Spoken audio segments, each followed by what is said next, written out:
क्या सूझी कि आपने एक ऐप लॉन्च करनी है? एक बहुत बड़ा गैप एग्जिस्ट कर रहा था मार्केट में, अपने मर्जी के चार्जेस लगाना, इस गैप को कवर होना बहुत ज़रूरी है। ये आइडिया कहाँ से आया? घर वालों ने दिया या खुद सोचा? खुद एक मेरे जहन में ये चीज़ थी, हर कंज्यूमर के पास चॉइस है, वो दूसरी ऐप पे शिफ्ट हो जाएगा, उस पे नहीं लगी तीसरी पे चला जाएगा। लेकिन जब आप ये शुरू करने लगे थे तो आपको डर नहीं था कि मैं इस मार्केट में सर्वाइव कर पाऊंगा या नहीं कर पाऊंगा? यस, आप बिल्कुल सही कह रहे हैं। हम अकेले नहीं है जो इस मार्केट में आए कि हमने एक फिक्स्ड प्राइस रखी, कमीशंस के साथ हम रेस्टोरेंट्स के साथ चलते हैं। कस्टमर हमें आगे आने वाले 5 सालों में भी सपोर्ट करेगा। ये रेस्टोरेंट की डिमांड होती है या आपके प्लेटफॉर्म की डिमांड होती है? लेकिन दूसरे प्लेटफॉर्म्स अपने से भी लगा देते हैं। तो फिर एंड यूजर को आप किस तरह सेटिस्फाई करते हैं? हाँ, ऑब्वियसली हम एट द एंड अगर ये रेस्टोरेंट की डिमांड है तो हम कर तो कुछ नहीं सकते। ये ना हो कि आप यहाँ से जाएं और हमारे नाज़रीन के ये 20% जाए, मैं 5%। देखिए, मैं इसमें सिंपल गारंटी के साथ जो हमारे व्यूअर्स देख रहे हैं वो बाइट ऐप डाउनलोड करें। The name is Byte app. अस्सलामुअलैकुम नाज़रीन, doctor Samar Abbas podcast series के साथ आपका मेज़बान हाजिर। और आज मैंने जिस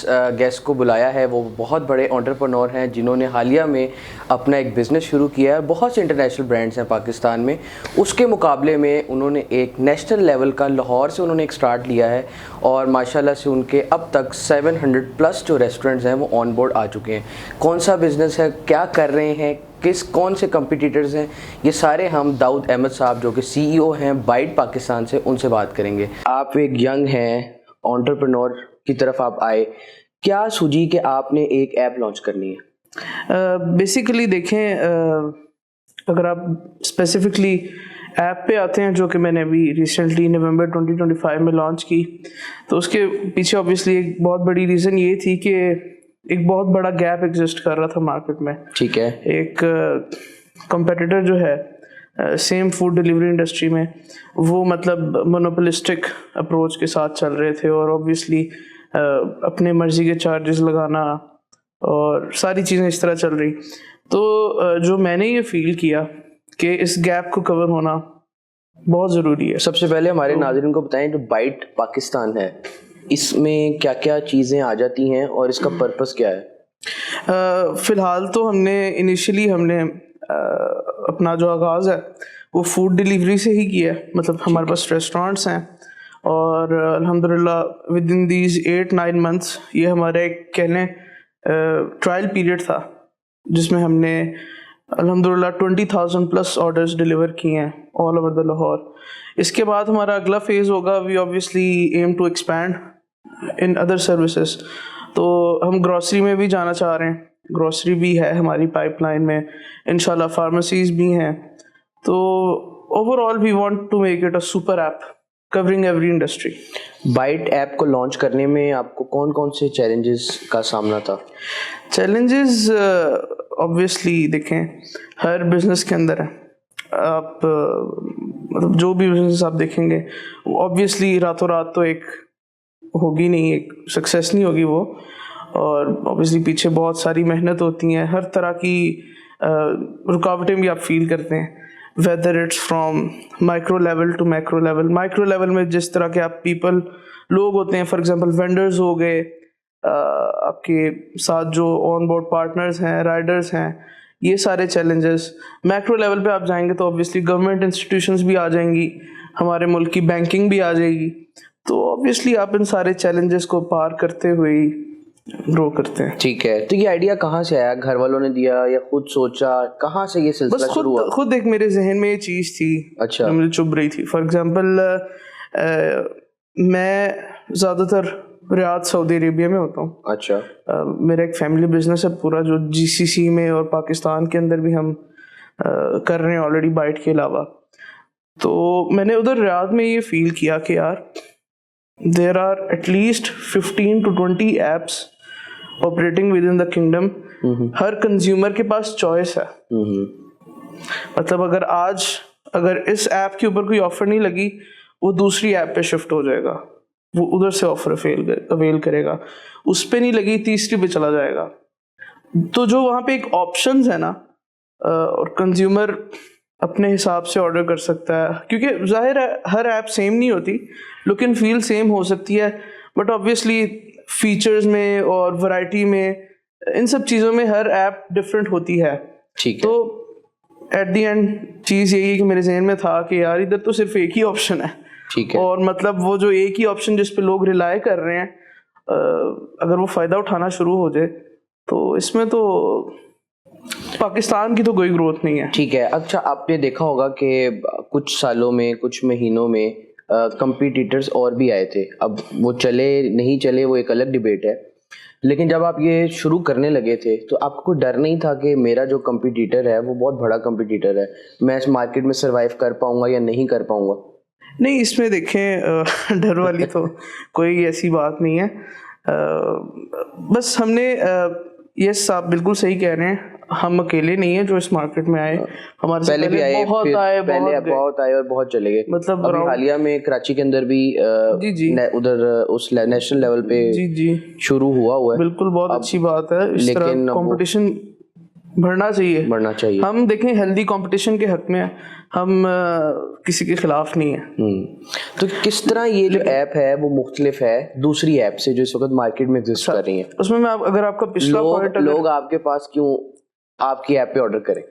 बिल्कुल। अच्छा, मैं अगर आपका पिछला पॉइंट लेके चलूँ ना, जो आपने कहा कि बहुत आए बहुत गए, तो देखें जो हमने एक चीज़ समझी है, sustainability is the key.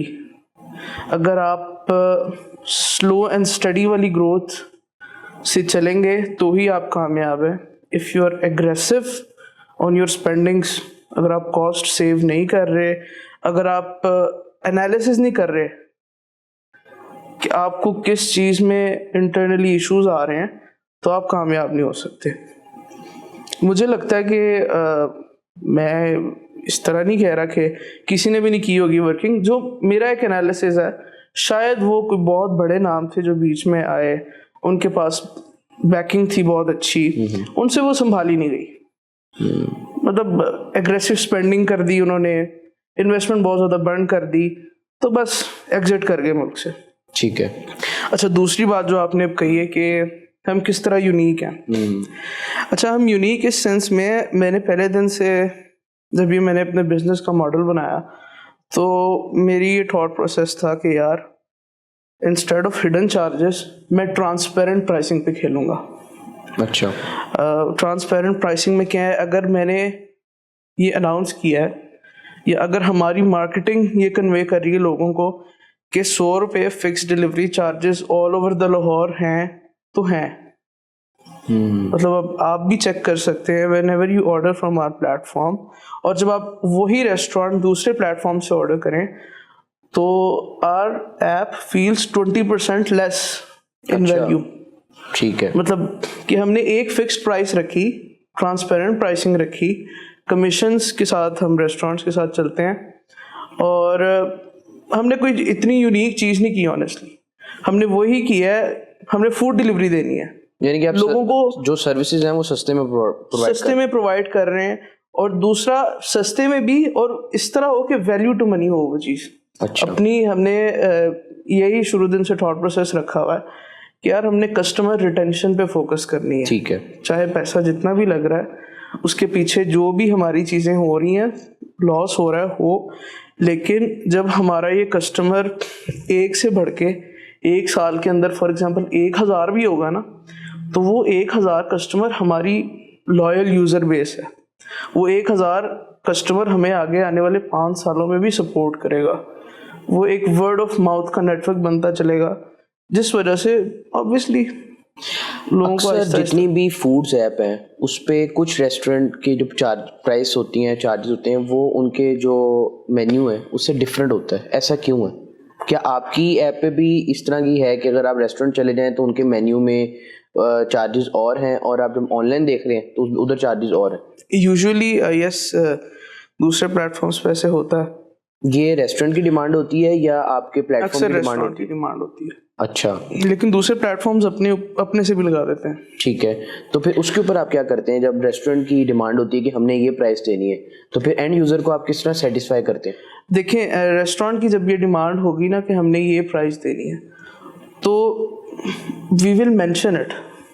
As I said कि हमने ट्रांसपेरेंट प्राइसिंग रखी है, तो we will mention it on our platform कि अगर इसमें डिस्काउंट है या इसमें इंक्रीज है, हाँ ऑब्वियसली हम एट द एंड अगर ये रेस्टोरेंट की डिमांड है तो हम कर तो कुछ नहीं सकते, ठीक है। लेकिन यस अगर हमारे एक दिए हुए कैप से, देखिए पॉलिसीज बनाते हुए ना एक कंपनी को इन चीज़ों पे ज़रूर focus, as a service industry मैं अगर बात करूं तो इन चीज़ों पे बहुत फोकस करना चाहिए कि हमें अपने वेंडर नेटवर्क के ऊपर क्या पॉलिसीज अप्लाई करनी है, हमें अपने राइडर्स के साथ क्या पॉलिसी अप्लाई करनी है, हमने अपने एम्प्लॉयज़ या टीम मेंबर्स के साथ क्या पॉलिसी अप्लाई करनी है। हमने एक कैप दिया that you can increase your price yes 5%, 6%। फिर हमने अकॉर्डिंग टू इन्फ्लेशन भी एक हमने फॉर्मूला निकाला है कि यस महंगाई हो जाएगी, चिकन की भी प्राइस बढ़ेगी, मटन की भी प्राइस बढ़ेगी। ऑब्वियसली रेस्टोरेंट वाला जो है बेचारा वो ऐसे तो नहीं है कि उसी प्राइस पे बेचेगा, मतलब महीने बाद तो प्राइसेस चेंज हो चुकी होंगी। उसकी भी आपने पॉलिसी सेट की हुई है? नॉर्मली हमने एक पॉलिसी सेट की है, ठीक है, कि यस 5% तक का इंक्रीज इज एक्सेप्टेबल, ठीक है। बट इन्फ्लेशन में यस अगर वो बढ़ेंगी तो उनके मेन्यू पे भी बढ़ेंगी, ठीक है, सही है, ना कि सिर्फ हमारे मेन्यू पे। ठीक है।